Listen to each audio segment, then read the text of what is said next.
اسی لیے تو کسی نے کہا کہ مدینہ طیبہ کی مٹی کے بارے میں کچھ کیا ہے، حقیقت کیا ہے، وہ دناعت والے، خساست والے، بے توقیری والے ایسے جملے کہے کہ جو اس کی فضیلت کے خلاف تھے، اس کے ادب کے خلاف تھے۔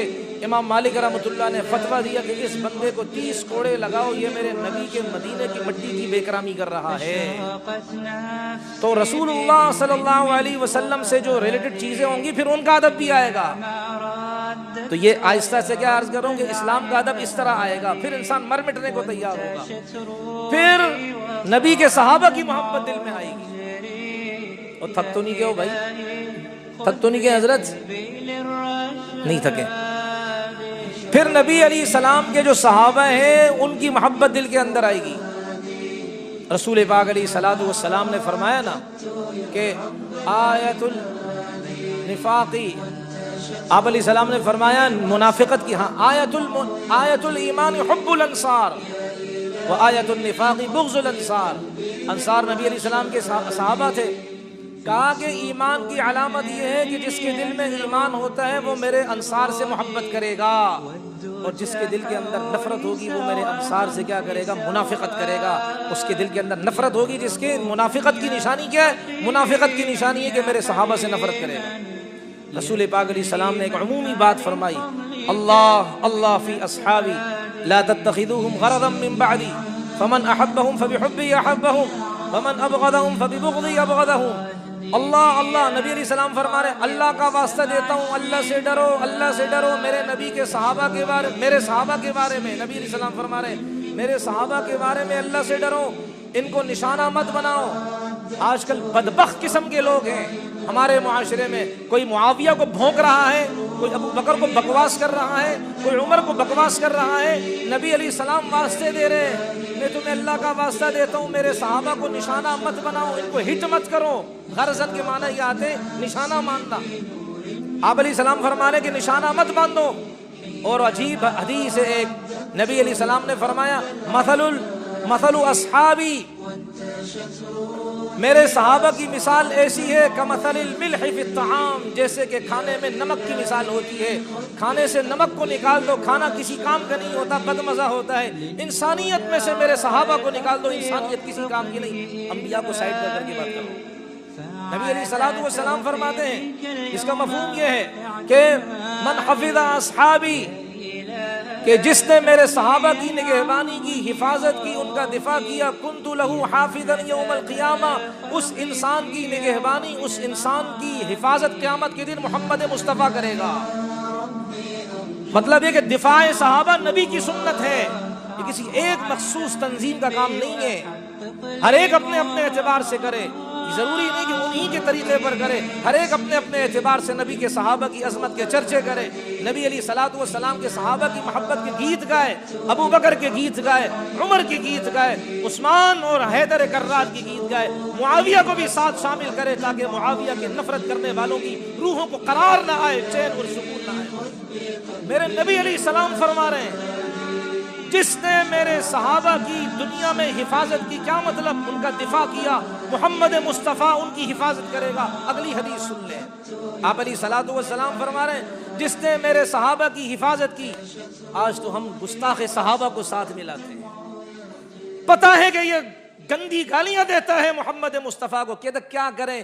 اس کے ساتھ معاشرت کا معاملہ ہے، اس کے ساتھ دنیاوی زندگی گزارنی ہے، اس کے ساتھ کاروبار کا معاملہ کرنا ہے، اس کا اپنا معاملہ، تیرا میرا اپنا معاملہ۔ ارے بھائی ایسا نہ ہو کل وہ تمہارے ذہن میں ایسا زہریلا انجیکشن لگا دے کہ تم بھی معاویہ کے گستاخوں کی صف میں شامل ہو جاؤ۔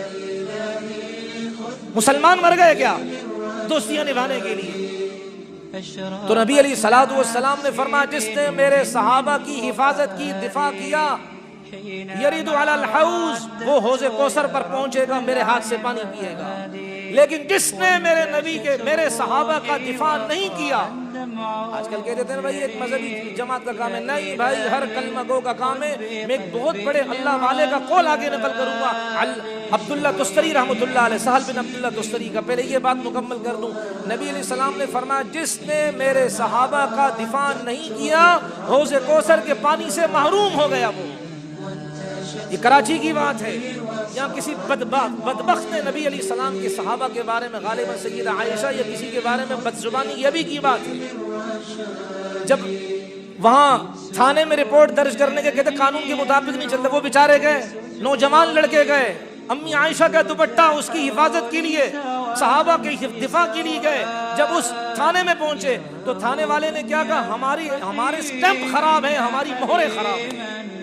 اندازہ تو لگائیں, اگر اس کے بعد کوئی اور کیس آتا ہے تو کر دیتے ہیں, اس وقت مہریں صحیح ہو جاتی ہیں, لیکن مہریں چلتی نہیں. عائشہ کے تقدس پر مہریں چلتی نہیں, صحابہ کے دفاع میں.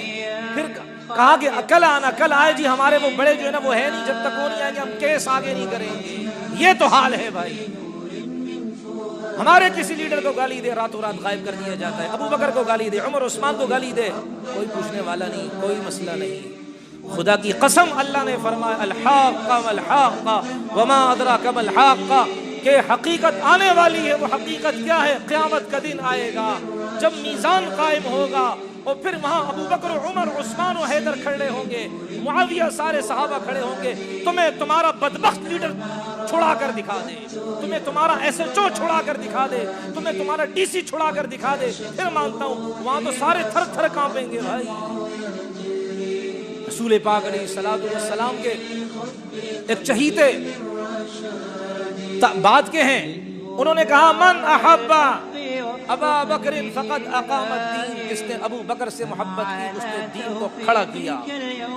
ومن احب عمر فقد اوضح السبیل, جس نے عمر سے محبت کی اس نے راستے کو واضح کیا, راستہ واضح کر دیا. ومن احب عثمان فقد استضاء بنور اللہ, اور جس نے عثمان سے محبت کی اس نے اللہ کے نور سے روشنی حاصل کی. معلوم ہوا عثمان کے راستے پر چلنا, اللہ کے نور سے روشنی لینا ہے, یہ ظلمت کا طریقہ نہیں, ہدایت والا راستہ ہے. ومن احب علیا فقد استمسک بالعروۃ الوثقی, جس نے حضرت علی سے محبت کی اس نے دین اسلام کے کڑے کو مضبوطی سے پکڑا. سہل بن عبداللہ تستری رحمۃ اللہ علیہ فرماتے ہیں کہ ما آمن بالرسول من لم یوقر اصحابہ, کہ جس انسان نے نبی کے صحابہ کی عظمت دل میں نہیں رکھی اس نے اللہ کے نبی پر ایمان نہیں لایا. وہ ایمان والا نہیں ہے. جو ابو بکر سے محبت نہ کرے, جو عمر سے محبت نہ کرے, وہ ایمان والا نہیں ہے. یہ نبی علیہ السلام فرما رہے ہیں. اور پھر نبی علیہ السلام نے حضرت علی رضی اللہ عنہ سے روایت ہے کہ رسول پاک علیہ الصلوۃ والسلام نے فرمایا, یہ جو میرے 2 بچے ہیں, جو میرے 2 نواسے ہیں, حسنین کریمین حسن حسین, اور ان کی جو والدہ ہیں, جس نے ان 2 سے, ان کی والدہ سے محبت کی میرے ساتھ جنت میں ہوگا. تو اہل بیت سے محبت بھی ضروری ہے, اور صحابہ کرام سے محبت بھی ضروری ہے. اور یہ کب آئے گی محبت؟ جب نبی سے محبت پیدا ہوگی. اس لیے کہ نبی علیہ السلام نے فرمایا جو میرے صحابہ سے محبت کرتا ہے تو میری محبت کی وجہ سے کرتا ہے, جو صحابہ سے نفرت کرے گا تو مطلب میرے دل میں نفرت ہے, تبھی تو میرے شاگردوں سے نفرت کر رہا ہے. وہ آپ علیہ الصلوۃ والسلام سے محبت کا تقاضا ہے کہ جب نبی کوئی بات کہہ دے پریکٹیکلی طور پر اس پر عمل شروع کر دے انسان. یہ حجت لے تو لعل, ہیلے بہانے نہ کرے کہ جی ابھی بڑا ٹائم ہے, پھر جب ہم بوڑھے ہو جائیں گے تو پھر کیا کریں گے, مسجد کا کونا پکڑ لیں گے. اقصی مسجد کی ویسے بھی کرسیاں نہیں آئی, یہ پوچھتے نہیں, بس کرسیاں ہلاتے رہتے ہیں. یہ کرسیوں کی جو ہے نا وہ کیا مسجد بنائی ہوئی, یہ سول اسپتال کا جو ہے نا وہ ایک وہ سیشن بنایا ہوا حضرت جی نے, پتہ نہیں کون ہے. مشورہ تو کیا کرو کہ کون سی چیز مسجد میں لانی ہے. ویسے بھی کرسی پر نماز پڑھنے کے اتنے مسائل ہیں, جو بیچارے حقیقت میں بیمار ہیں وہ تو ٹھیک ہے, لیکن اس کے علاوہ جو کھڑے ہو سکتے پھر بھی وہ کیا کرسی پر نماز پڑھ رہے ہوتے. تو خیر عمل انسان شروع کر دے. اب وہ دیکھیں صحابہ تھے, صحابہ عمل کرنے والے. کہتے ہیں کہ ایک عبداللہ ابن عمر رضی اللہ تعالی راستے میں جا رہے ہیں, راستے میں گئے, ایک جگہ بیٹھے, ایسے بیٹھے جیسے کہ استنجا کر رہے ہیں, اٹھ کر آ گئے. کیا بات ہے یار, ایسا درس قرآن ہونا چاہیے کہ جہاں کے چپس بھی کھائے جا رہے ہیں. زبردست, اچھی بات ہے, مسئلہ نہیں ہے. ساتھ والی پارٹی کو پتہ ہی کچھ نہیں کہ کیا ہو رہا ہے.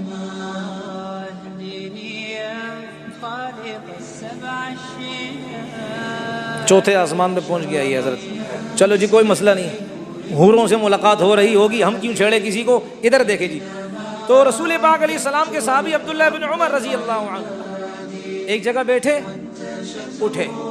کسی نے کہا حضرت آپ بیٹھے ہوئے اٹھے, کہا مجھے استنجا نہیں آیا تھا. استنجا کی شکل اس لیے بنائی کہ میرے نبی علیہ السلام ایک دفعہ اس راستے سے گزر رہے تھے تو میرے نبی علیہ السلام کو استنجا آیا, تو میرے نبی علیہ السلام کی نقل کی, مجھے آیا نہیں, لیکن نبی کی نقل کی. صحابہ اس طرح کی باریکیاں, اتنی باریک بینی سے نبی علیہ السلام کی زندگی پر عمل کیا کرتے تھے. ایک صحابی ہیں, ان کے بارے میں آتا ہے کہ آپ علیہ السلام بیان فرما رہے تھے تو رسول پاک علیہ السلام نے فرمایا اجلسو. غالباً عبداللہ ابن رواحہ کے بارے میں آتا ہے, کسی صحابی کے بارے میں آتا ہے اجلسو, بعض میں عبداللہ ابن مسعود بھی ہیں رضی اللہ عنہ. اجلسو, آپ علیہ السلام نے فرمایا بیٹھ جاؤ. نبی کی مراد تھی اندر کے مجمع کو, وہ گیٹ سے انٹر ہو رہے تھے, اندر آ رہے تھے, وہ وہیں بیٹھ گئے جوتوں کے پاس. تو کسی نے کہا حضرت دھوپ میں بیٹھے ہوں, نبی علیہ السلام نے آپ کے لیے تو نہیں کہا. کہا میری کیا مجال, جب میرے کانوں میں نبی کی بات پہنچ جائے میں اس سے ایک قدم آگے چلوں, یہ میری کیا مجال ہے. ایک صحابی ہیں, یہ عبداللہ بن مغفل ہیں رضی اللہ عنہ. انہوں نے اپنے بھتیجے کو دیکھا کہ وہ کیا ہے کنکری انگوٹھے پر رکھ کر ایسے اچھال رہے تھے, اور آپ علیہ السلام نے اس سے منع کیا ہوا ہے. اس کی وجہ کہ کوئی اس طرح اگر اچھالے, اللہ نہ کرے کسی کی آنکھ میں لگ جائے تو